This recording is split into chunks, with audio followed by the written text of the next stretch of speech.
Ahora tenemos el honor de presentar a un experto destacado en el campo del diseño de órtesis plantares, cuya experiencia y contribuciones han tenido un impacto significativo en la biomecánica y la ingeniería ortopédica. Responsable técnico de proyectos en la Universidad Nacional Autónoma de México y profesor asociado en la Escuela Nacional de Estudios Superiores. Con una sólida formación en ingeniería mecánica y una maestría y doctorado en la misma disciplina, nuestro siguiente ponente se ha especializado en el mapeo de presiones y el diseño de dispositivos ortopédicos.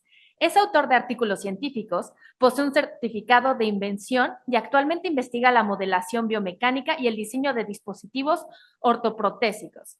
En su ponencia de hoy nos ofrecerá una visión detallada sobre cómo el mapeo de presiones puede optimizar el diseño y la funcionalidad de las órtesis plantares, mejorando su eficacia en la prevención y tratamiento de diversas condiciones ortopédicas. Démosle una cálida bienvenida al doctor Raide Alfonso González.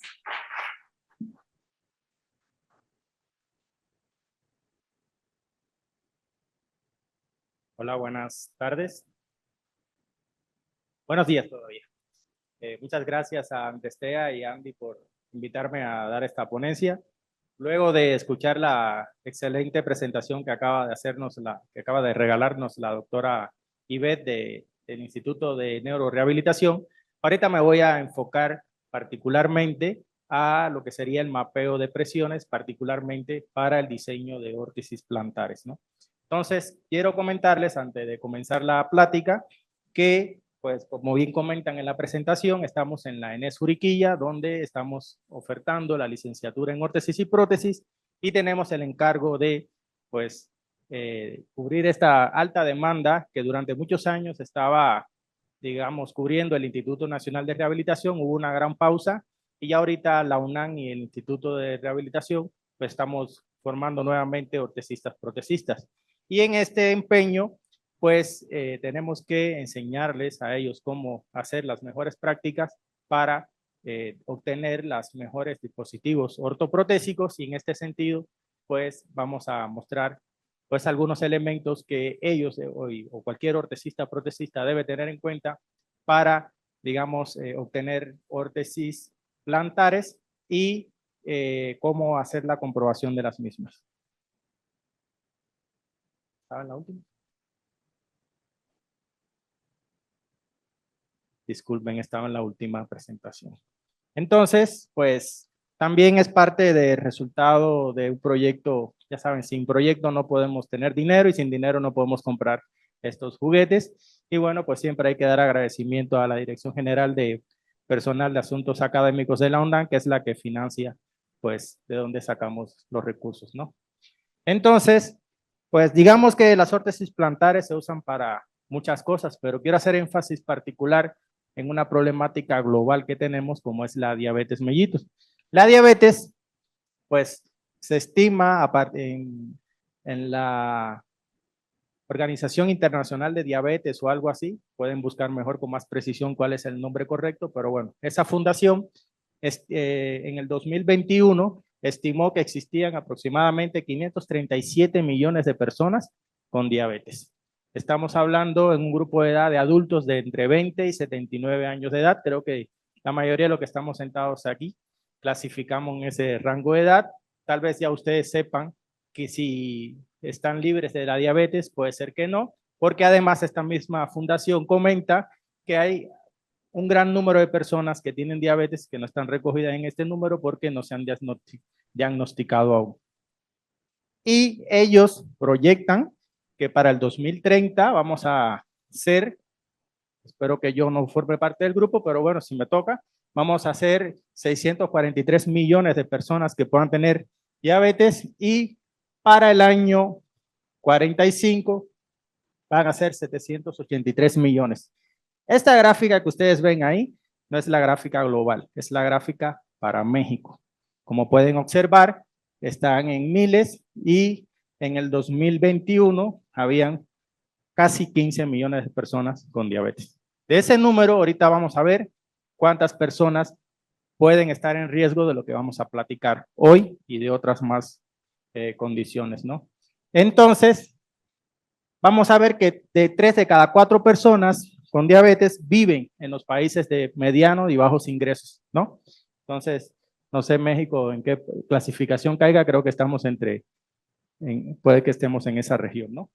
Entonces, la diabetes provoca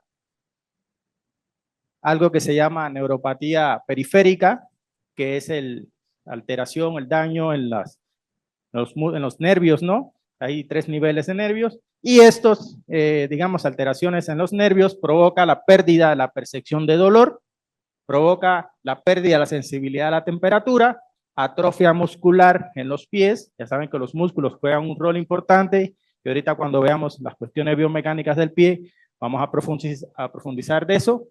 Van a provocar la pérdida de equilibrio, que creo que hay una ponencia más adelante relacionada también con las presiones plantares, que habla del balance y el equilibrio del pie a través de las presiones plantares en el día de mañana, estoy haciendo spoiler ya, y además provocan el pie del Charcot. Algunos de ustedes puede que conozcan qué es lo que es el pie de Charcot, pero es el colapso del pie en la parte media y que en lugar de tener una distribución de presiones de forma, digamos, normalizada, va a tener una distribución de presiones concentrada, digamos, donde sería la proyección de donde cae la tibia, ¿no? Ahí hay un descenso del pie.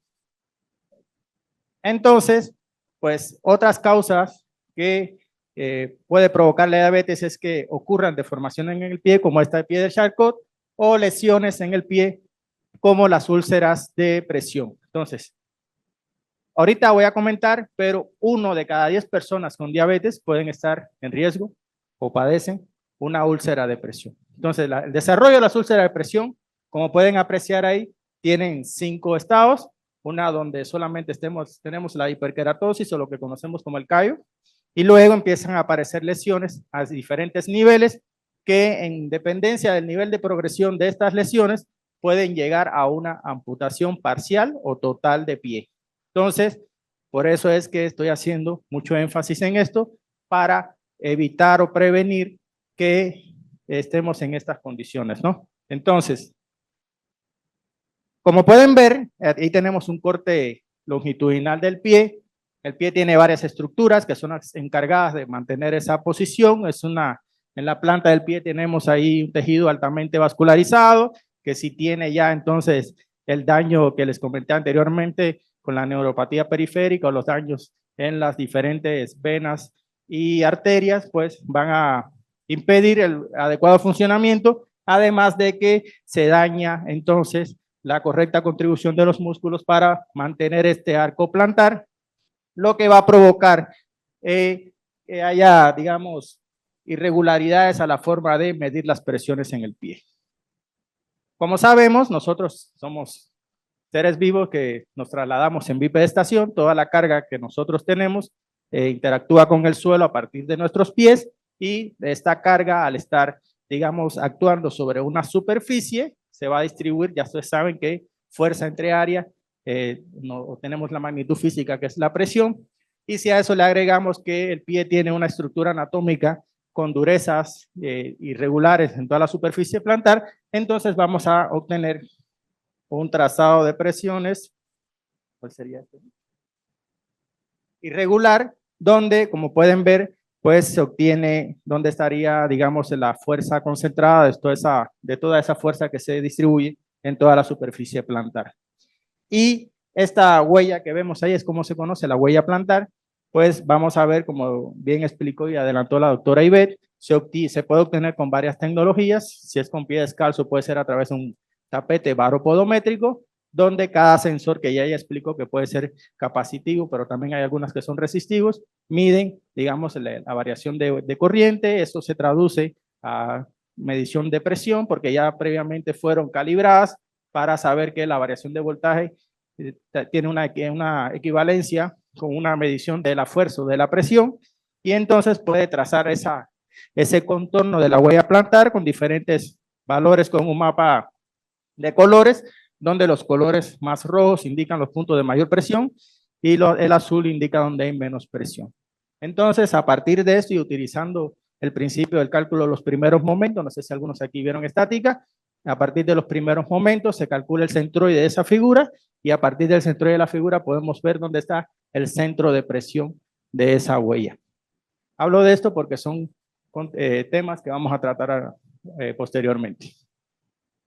Entonces, la huella plantar que le mostraba anteriormente era en posición en bipedestación, pero saben que nosotros también nos trasladamos y esta huella plantar va a ir cambiando de forma dinámica a medida que nosotros vamos progresando en las diferentes etapas de la marcha. Como ustedes saben, pues hay una nomenclatura internacional reconocida donde puede variar ligeramente la manera en que se le llama a una etapa o a la otra de la pisada que estamos, pero generalmente pues vamos a ver que el centroide, el centro de presión de la figura empieza por la parte del talón, tiene un recorrido por el lateral de la parte acoginada del pie, luego entra por la parte de las cabezas de los metatarsianos hasta llegar al primer ortejo, alux o el dedo gordo, como le decimos nosotros, y ya entonces hacemos el despegue de dedos y pues ese es el ciclo, ¿no?, que tiene el recorrido de presión. Entonces vamos a ver que con algunas tecnologías podemos observar cuál es el tiempo de contacto que tiene cada una de las zonas del pie, así como dónde son las zonas que están las mayores presiones durante la pisada. Entonces, no por gusto, la mayoría de las úlceras de presión se ubican precisamente en estas dos zonas que ustedes ven rojas. ¿Por qué? Una, porque son las zonas donde más presión vemos. Dos, porque son las zonas donde más permanece en contacto el pie con el suelo. Entonces, esas son las dos causas fundamentales de por qué vemos las mayores presiones ahí. Y bueno, las presiones plantares están relacionadas de manera importante con la aparición de úlceras de presión. No son las únicas causas, pero sí puede ser un factor que predisponga a la aparición de la hiperkeratosis y la posterior úlceras de presión. Entonces, las huellas que le estaba mostrando anteriormente son huellas con el pie descalzo en plataforma baropodométrica, pero estamos aquí para hablar de la obtención de las huellas plantares utilizando plantillas de presión. Aquí está Patrick, que es realmente no sé cuál es su cargo, pero bueno, está aquí para hablarnos más a profundidad de las plantillas de presión. No sé si él sí o algo así, pero sí es alguien importante. Entonces, las plantillas de presión no son las únicas, Patrick, hay otras, pero digamos las que tenemos nosotros que podemos adquirir son estas de TechScan y pues ellas permiten obtener la distribución de las presiones entre el pie y el calzado, porque con las plataformas baropodométricas tenemos que hacerlo con el pie descalzo. Entonces esto nos aporta una información adicional, como puede ser el recorrido del centro de presión que ya les comenté, se calcula de forma similar con el uso de calzados. Como pueden ver, aún con zapatos, las zonas donde más presión obtenemos son digamos, en la parte del retropié y del antepié. Aquí con este software, la verdad es que todavía no he encontrado cómo obtener este mapita bonito que les encontré de qué tiempo está el pie, pero sí las zonas donde hay mayor presión. Entonces, en este panorama, pues ya estamos todos claros de que las zonas donde hay más presión es en el retropié y en el antepié y que pues son zonas susceptibles a aparecer las úlceras de presión. Entonces, ya les hablé ahorita que aquí tenemos tejidos en la fascia plantar que son los encargados de mantener esa estructura en forma de bóveda, si le podemos llamar del arco plantar, ¿no? Y son las responsables de que ustedes tengan una pisada, digamos, dentro de la normalidad y que algunos puede que tengan pie planos, otros puede ser que tengan el tobillo, cuando observan el tobillo por la parte posterior, lo tengan en valgo o en varo, y pues son diferentes, digamos, alteraciones que pueden presentar, que ahorita a los que son más jóvenes puede ser que no le ocasione molestia o dolor, pero ya con el tiempo sí va a empezar a doler, ¿no? Entonces, cuando aparecen estas alteraciones, vemos que cuando hay colapso o falla en la fascia plantar, entonces también tenemos otro mecanismo que falla. Cuando ustedes caminan, tal vez no son conscientes, pero su pie en posición relajada es un pie flexible que permite ciertas, digamos, movimientos. Pero cuando ustedes hacen el despegue de dedos, que es la última, o el despegue de talón, que es, digamos, la cuarta parte de la marcha, ahí esa extensión del dedo gordo del pie va a hacer que la fascia plantar se estire, provoca un mecanismo que hace que el pie se ponga rígido, es el mecanismo de windlass, y ese mecanismo hace que nosotros podamos hacer una adecuada propulsión, pero en las personas que tienen fallo en este tejido, pues entonces vamos a ver que el despegue de talón no lo van a lograr alrededor de esta articulación de la cabeza de los metatarsianos, sino que lo van a hacer pues en esta parte, lo cual tiene una desventaja mecánica, porque ustedes saben que el momento de la fuerza es igual a fuerza por brazo, y si nosotros reducimos el brazo de palanca, entonces vamos a tener un menor momento y por tanto una menor propulsión a la hora de hacer la marcha, ¿no? Entonces todo esto está asociado a los cambios que pueden originarse en el pie, y es el eje central, estoy hablando que es la diabetes mellitus, pero hay muchas otras alteraciones, ¿vale? Bueno, vean estos dos números que los quiero hacer énfasis, ¿no? Uno es que plantean que 1 de cada 10 personas con diabetes desarrollan úlceras de presión. Y el otro es que varios estudios, de hecho lo pueden consultar, establecen que el valor de corte para establecer el riesgo de desarrollar úlceras de presión son los 200 kilopascal. Lo han hecho con varias tecnologías, ustedes lo pueden buscar y le va a aparecer rápidamente que el valor de presión de riesgo, pacientes con diabetes que tengan presiones por encima de están en riesgo de desarrollar úlceras de presión. Ya sabiendo todo esto, entonces vamos a ver que las personas ya una vez que desarrollaron su úlcera de presión, tienen su lesión, su herida, entonces hay algunos mecanismos para ayudar a que esa herida se cure. Entonces, ¿cuáles son los mecanismos que ustedes pueden encontrar con mayor facilidad? Bueno, pues este pie que le liberan, bueno, ese zapato que le liberan la parte anterior del pie para que no haya carga sobre esa parte, si la úlcera de presión está en la parte del antepié, porque si está en el retropié, ese no nos sirve, ¿no? Y cuando la úlcera de presión está sobre la cabeza de los metatarsianos, se usa este tipo de zapato. También tenemos las botas que son removibles, que se pueden combinar con yeso o no. El yeso se llama Total Contact Casting. Bueno, es el yeso para que la carga se distribuya desde la tibia y no reciba carga el pie. Y bueno, tenemos otras plantillas también, digamos que estas son prefabricadas, que como pueden ver, tienen una iniciativa ahí que me parece interesante porque remueven estos hexágonos y el objetivo de ellas es liberar esa zona donde está la úlcera. Pero también tenemos otro tratamiento que son las órtesis plantares, que es para lo que estamos aquí, ¿no? Entonces, tenemos varios tipos de órtesis plantares.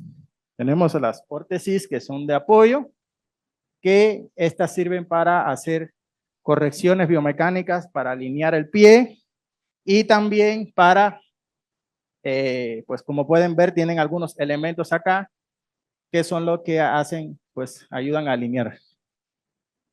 Están las plantillas correctivas, que estas son de materiales más rígidos. Se me pasó decirles que estas se hacen generalmente de materiales viscoelásticos. Estas se hacen de materiales más rígidos, como el polietileno y el polipropileno, y estas ya se hacen para, estas que le hablan de soporte, se hacen generalmente de forma anatómica para redistribuir y ayudar las presiones. Entonces, aquí como pueden ver, tienen algunos elementos. Hay muchas personas que, yo no soy ortesista protesista, pero mis colegas de ortesis y prótesis se enojan mucho cuando algunas personas sin preparación se ponen a vender plantillas porque literal ponen cualquier, digamos, elemento de la plantilla y no están causando el efecto que se desea y a veces terminan haciendo más daño de lo que pueden ayudar las plantillas. Entonces, pues una plantilla tiene muchas partes, ¿no? Tenemos la base de la plantilla, los elementos que ayudan a dar la corrección o el soporte y luego tenemos el forro de la plantilla. Y el proceso, como pueden ver aquí, pues en la parte de la derecha de la presentación, pueden ver que hay unas cuñas que son las que ayudan a darle soporte al pie en las zonas para ayudar a hacer las rotaciones y corregir con estas correcciones alineaciones en el tobillo. Entonces, estas órtesis plantares, la mayoría, la que quiero hacer énfasis, se utilizan o se fabrican con materiales viscoelásticos. ¿Qué característica tienen los materiales viscoelásticos? Pues tienen una componente elástica y una componente viscosa. La componente elástica se deforma y regresa a su forma original. Sin embargo, la componente viscosa absorbe deformación. Entonces, por eso es que ustedes cuando ven muchas de las plantillas de los calzados que se comercializan, ustedes pisan, tiene cierta deformación, pero con el tiempo ya se vence el material y ya no se queda como comprimido, ¿no? Y eso mismo le va a pasar a las plantillas. Las plantillas tienen vida útil. Ustedes, los que usen plantillas, no sé si algunos tienen la experiencia de usar plantillas, saben que se recomienda cambiarlas como máximo al año, ¿no? Entonces, tienen que estar haciendo esa inversión constantemente para cambiar sus plantillas si quieren que hagan el efecto adecuado. Pero estamos de acuerdo que evitar la aparición de una úlcera de presión y de una amputación es más importante que estar cambiando las plantillas recurrentemente. Ahora, mis colegas durante mucho tiempo han usado varios métodos para desarrollar las plantillas. El primero, y creo que ustedes lo han visto en muchas consultas médicas, es el podoscopio. Este es dispositivo donde se sube un cristal, miran a través de un espejo y la persona que está evaluando ve la forma de la huella plantar y a partir de ecuaciones ellos pueden determinar, por ejemplo, la tipología del pie, si tiene pie plano, normal o cabo, o si observa algunas zonas con más presión. ¿Cuál es la limitante de esta tecnología?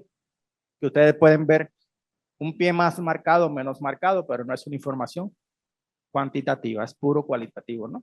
Aunque muchos médicos tienen la información necesaria con esto para hacer un diagnóstico bastante acertado.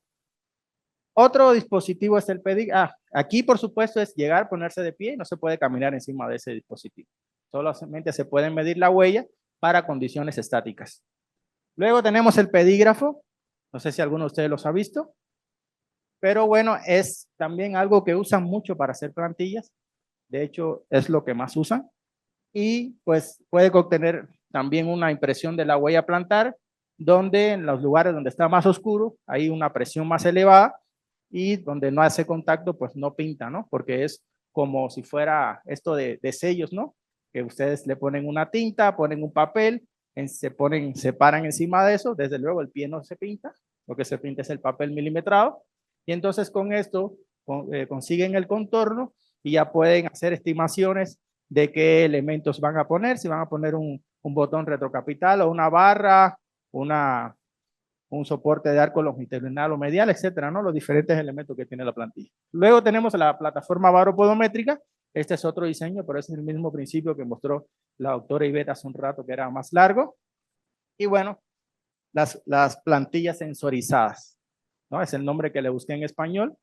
No sé cuál sea el correcto. Ellos lo manejan como un sensor INSOL para medir las presiones en las plantillas, ¿no? Entonces, digamos que de toda esta tecnología, lo único que nos va a permitir medir presiones dentro del zapato son las plantillas sensorizadas y en este caso estamos usando la de TechScan. Muy bien, entonces para fabricar una plantilla es muy importante la toma de medidas y hay varios métodos. El perfilograma se obtiene del pedígrafo que le acabo de mostrar. Otra es la toma de yesos, que es la que insisten ellos mucho en la clase, que es la que deben realizar porque es la que va a copiar realmente la forma del pie.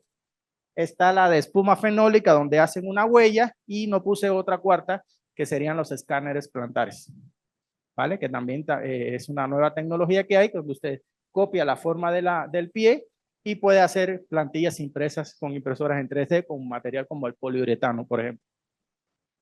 Entonces, aquí tenemos un ejemplo de un trabajo que hizo una alumna. Todo lo que le voy a mostrar son resultados de plantillas hechas por nuestros alumnos y la comprobación de ellas, ¿no? Entonces, digamos que ellos siguen ciertas directrices que les comparten sus profesores sobre dónde son los puntos donde deben colocar los diferentes elementos de la plantilla. Y no sé si alcanzan a ver aquí que hay como un relieve, ¿verdad? Y aquí hay un apoyo. Tal vez la calidad de la imagen no ayude mucho, pero como pueden apreciar, aquí tenemos un diseño. Esta es la huella plantar con zapato y sin plantillas. Y pues aparentemente establecieron que requerían un botón retrocapital para disminuir las presiones. Entonces, como pueden ver, los puntos de presiones máximas en una plantilla sí redujo, en otra no. Entonces, esto le ayudó a la estudiante a tener una retroalimentación para ella plantearse si realmente la altura de ese dispositivo que está colocando, de ese inserto que está colocando en la plantilla, era la adecuada o no. Pero sin la ayuda de esta tecnología, ellos no podían llegar a esa conclusión. Entonces, aquí le muestro otro tipo de plantilla. Esta persona tenía, digamos, el tobillo en varo, tenía los pies hacia afuera, entonces necesitaba una cuña que le rotara el pie hacia adentro en la parte posterior del pie.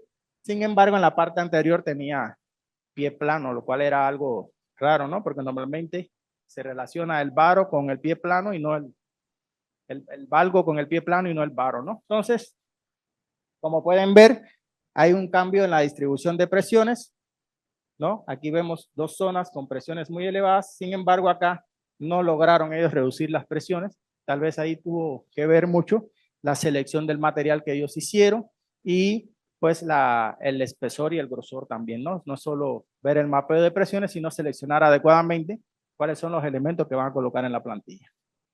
Y bueno, por último, tenemos esta otra plantilla que si comparamos con las otras dos, esta sí tuvo un mejor efecto porque a claras luces se ve que se disminuye las presiones en las zonas donde son susceptibles a desarrollar, digamos, si fuera una persona con diabetes, pudiera desarrollar úlceras de presión en esa zona.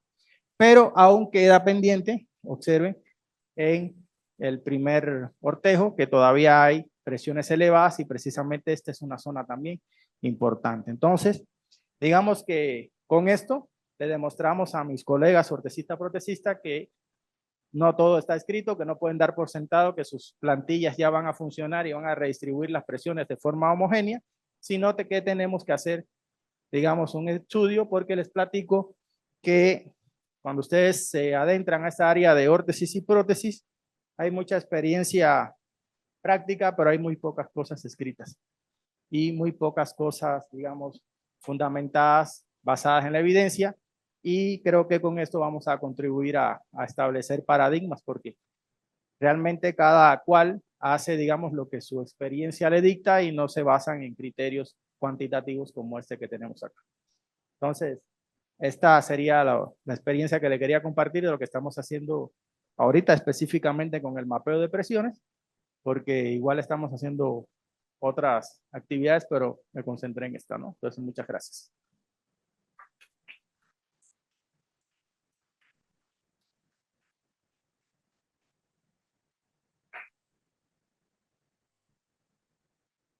Preguntas y respuestas. No sé quién quiera comenzar y que mi equipo me apoye, por favor, a pasar micrófono. Gracias.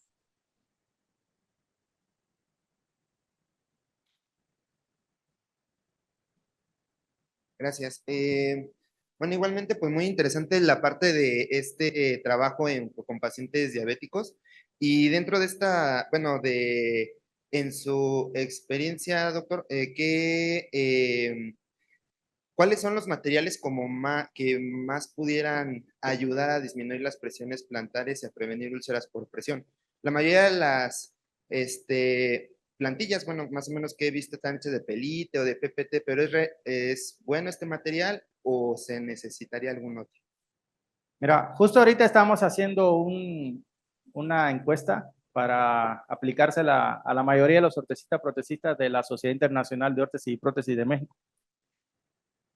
Porque, bueno, ya sabes, ¿no? Estamos construyendo la encuesta, utilizando el método experto y armando la encuesta, ¿no? Entonces, cuando tú le preguntas a cada uno de ellos, te va a decir lo que tú me dices, que si el pelite, que si el plastazote, que si el leva, que si el porón, ¿no? Entonces, todos son materiales, digamos, viscoelásticos. Pero ¿cuál es el mejor? Todos tienen diferente dureza, lleva de alta densidad, de baja densidad, y cada uno lo usa de acuerdo a su feeling. Incluso el material viene con diferentes espesores. Y digamos que algo que no te dicen, y yo creo que sería de preocuparse más, es la técnica que usaron para elaborar la plantilla. Lo que dice, lo que se debe hacer es que tú la debes hacer a partir de un molde anatómico, ya sea escaneado o ya sea tomado con yeso, y a partir de ese molde anatómico, tú obtienes una plantilla particularizada al paciente, específica al paciente. Sin embargo, muchas personas por andar rápido tienen como moldes eh, ahí de lotes, ¿no? Y entonces tienen una forma X y ahí le van poniendo y le van subiendo y le van bajando los diferentes componentes de la plantilla y esa plantilla ya no está optimizada para esa persona. Entonces, por eso es que pasan estas cosas. Entonces estaría más el método de elaboración más que el material. Es lo que yo pienso, pero hay que probarlo todavía. Ok, gracias.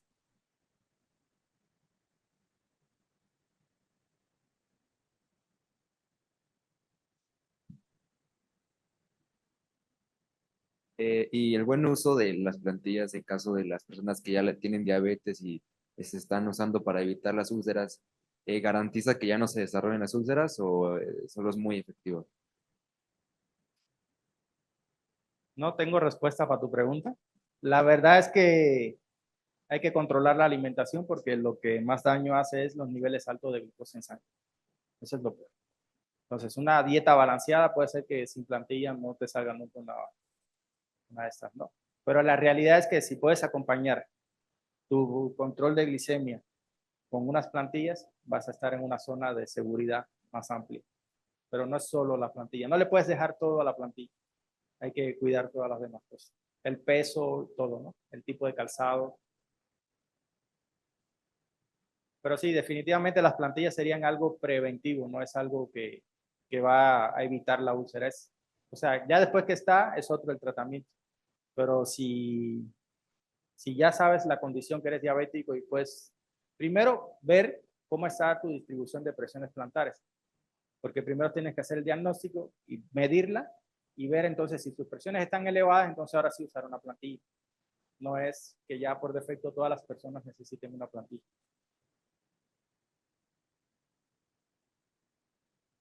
Bueno, en la última imagen se vio como o sea, la plantilla sí disminuyó la presión plantar en esa parte que tenía mucha presión, pero eso no hace que, o sea, que como la susceptibilidad de desarrollar úlceras se pase como a otra parte del pie, o sea, porque se pasó como a la parte rojita del centro a la parte de los dedos. O sea, no sé si eso como que... Digamos que no fue que se pasó, sino que no se alivió en el dedo. O sea, se alivió en toda la región del pie, pero no se alcanzó a aliviar el dedo. Y entonces lo que estás haciendo ahí es posiblemente trasladando la zona de riesgo más al dedo, que también es una zona que es muy recurrente a las amputaciones parciales de pie. El primero que se va es ese. Tenemos una pregunta aquí atrás. Ah, sí, primero que nada, muchas gracias por la ponencia, doctor. Eh, Me llamó la atención todos los ejemplos que mostró de cómo el mapa de presiones plantares mejora después de aplicar la plantilla. Sin embargo, ¿esto es solamente cuando se evalúa el paciente estático o se han hecho pruebas con el paciente ya ejecutando acciones como marcha o subir o bajar escaleras? Y solamente se ha tomado esas pruebas si es que se han hecho con presiones plantares o se ha usado captura de movimiento o algún otro sistema. Fíjate, te pido disculpa por no haber comentado a la hora de explicar lo que se hizo. Realmente, cuando vemos una imagen de huella plantar con un punto estático, pues esa es en posición en bipedestación. Pero cuando la vemos con el recorrido del centro de presión, pues ya podemos asumir que es una marcha. Entonces, esta que estamos mostrando son con pisadas. Entonces, la característica que tiene este software es que él de forma automática registra el recorrido de la huella plantar en el pie desde el talón hasta la parte del antepié y en algunas opciones de configuración del gráfico te puedes seleccionar que te grafique, digamos, la media, el average de todas las capturas y excluyes el primer paso y el último paso. Y entonces, así con esa característica es que se obtiene ese trazado de presiones. Y él de forma automática detecta los eventos y por eso es que él puede promediar los pasos. No es necesario, aunque se puede hacer, vincularlo con un análisis. Tú con él solo puedes hacer el análisis de presiones plantares de la marcha. Si te interesa, lo puedes hacer. Esto es un entorno. No me toca a mí hacer el comercial, pero todas las tecnologías conviven en un solo lugar y entonces digamos que tú tienes una consola donde conectas todos los dispositivos y tienen un Tiger común, donde tú, digamos, si vas a hacerlo, lo puedes manejar por el software de captura de movimiento y cuando tú le das el capturar, pues ya manda a ejecutar todos y todos se sincronizan y empiezan a grabar a la vez. ¿No? Que parezcan de diferentes marcas, todos son de un mismo ecosistema que conviven bien. Gracias. ¿Alguna otra pregunta? Respuesta?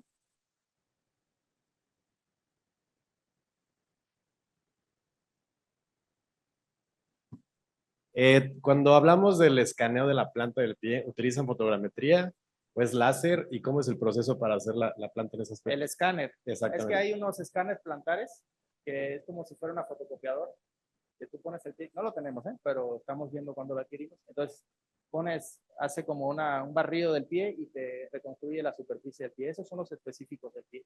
Pero también hay otras tecnologías, por ejemplo, en un iPad, le colocan una cámara y entonces tienen software particularizados para órtesis, por ejemplo, y entonces digamos que haces un barrido 360 grados de la persona y ya puedes reconstruir la anatomía de la persona. Eso lo puedes hacer con el pie también, con el muñón o con cualquier parte anatómica que tú quieras.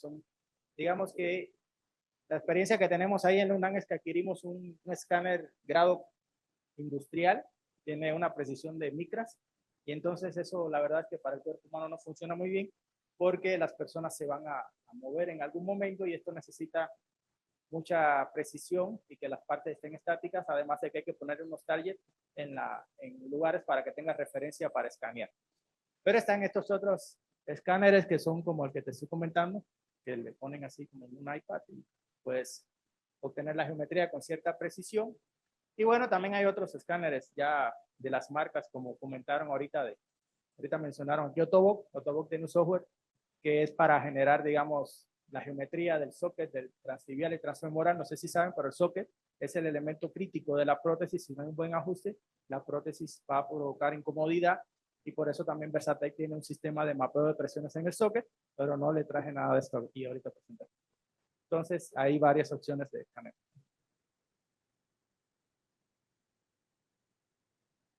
¿Alguna otra pregunta en el público?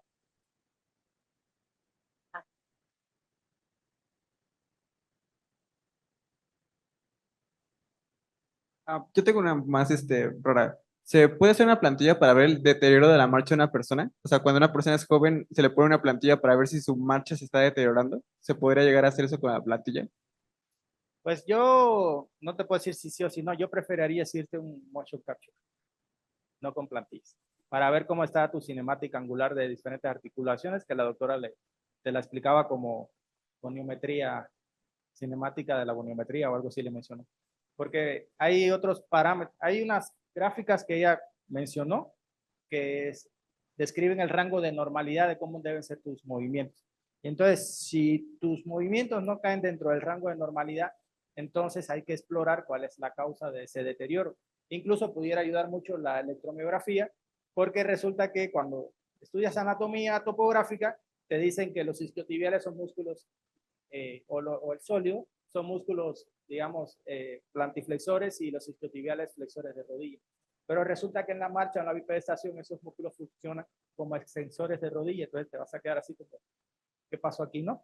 Entonces, con la electromiografía también te puede ver si tu causa tiene que ver con alguna alteración, digamos, del control motor, porque es lo que vamos a ver, y ya esa causa del control motor entonces puede estar asociado a algún daño del sistema nervioso o algún daño de alguna debilidad producto a el sedentarismo, que muchos somos propicios al sedentarismo, ¿no? Entonces, explorar a diferentes causas y ahí sí entonces sería hacer un vínculo con los médicos de especialistas en rehabilitación, que son los expertos en esta parte, que en algunos países le llaman kinesiólogos.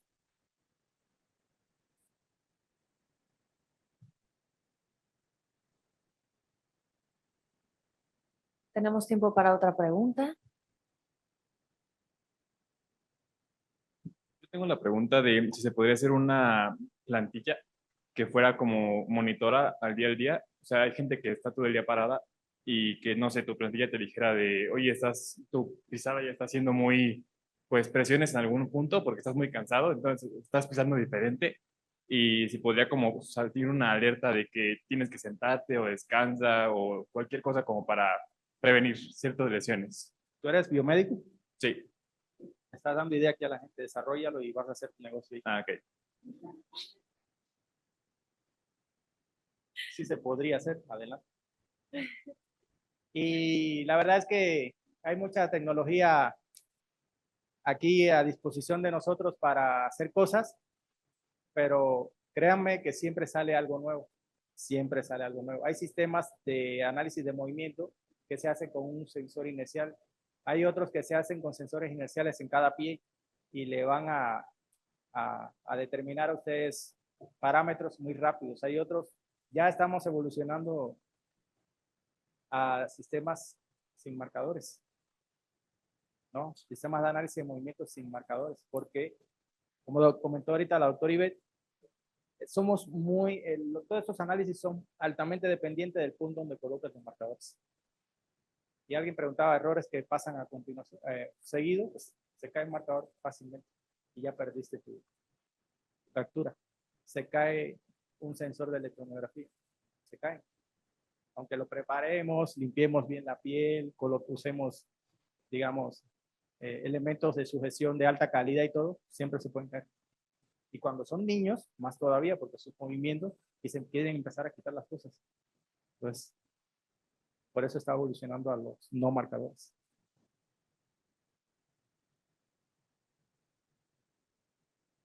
¿Más preguntas?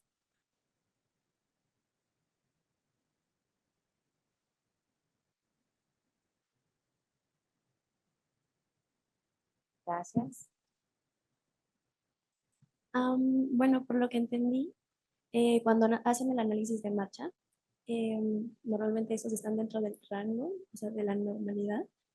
O sea, sí hay presiones, pero yo tengo una pregunta. Se han enfocado en esta parte donde, bueno, las plantillas son ortopédicas, ¿no? Creo que sirven para parte de rehabilitación. Entonces, ¿no han analizado estas marchas, pero en personas con discapacidad, que quizá también, por ejemplo, puedan tener diabetes en este caso? O sea, bueno, el análisis de marcha es diferente, ¿no? Entonces, no sé si estas plantillas también las hayan tratado de enfocar en personas con discapacidad. Pues fíjate que ahorita todavía no hemos incluido ninguna persona que además de tener diabetes y además de necesitar plantillas, tenga además una condición que no se pueda mover con normalidad, no la hemos incluido, pero seguramente también puede implicar, porque imagínate, como decía ahorita la doctora Ivette, hay personas con parálisis cerebral que van a tener contracturas de tobillo y van a caminar con la parte anterior del pie, se llama marcha en equino. Y entonces ya no vas a tener este ciclo de marcha normal, sino vas a estar apoyado continuamente en la parte anterior del pie y la estrategia ahí seguramente debe ser diferente, pero no lo hemos incluido todavía. Es para compartir con ustedes la infinidad de cosas que se pueden hacer, invitarlos a todos a que se unan. Si algunos quieren ir a hacer servicio social allá en la ENES Uriquilla, pueden ir a hacerlo. Si quieren ir a hacer tesis también, pueden contar con nosotros, aunque también tienen muy buenos laboratorios por aquí cerca. Gracias. Gracias.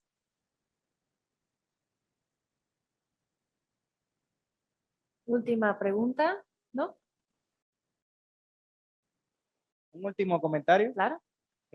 Justo como estaba hablando nuestro primer expositor, que estamos creando una comunidad, estamos fomentando, pues, compartir información y tratar de que la curva de aprendizaje sea más despacio y todo, o sea, con menos pendiente, que la pendiente sea más plana. Hay una iniciativa global que es el Día Nacional de la Biomecánica. No sé si han oído hablar de eso. Se hace como el 3 o el 4 de abril cada año. Entonces, a todos los que están aquí, que están interesados seguramente en algo de la biomecánica, no necesariamente tienen que tener estos juguetes, con que hagan algo relacionado con la biomecánica y lo difundamos ese día, pues vamos a hacer más visible la biomecánica que se está haciendo en México. Y entonces, pues invitarlos a que sigan las redes sociales del Día Nacional de la Biomecánica, en inglés, porque es una iniciativa de un profesor de Estados Unidos y ya la comunidad internacional dice, ya no se llame Día Nacional, ya es una cosa internacional, dice, no, pues, nacional de cada país, ¿no? Entonces, pues invitarlos, en ENES Uriquilla también hacemos este evento, por si quieren también acercarse, ahí estamos, ¿no? Invitados todos. Bueno, doctor González, tenemos un detalle para usted por parte de Aderstea y vamos a darle un fuerte aplauso por su ponencia del día de hoy.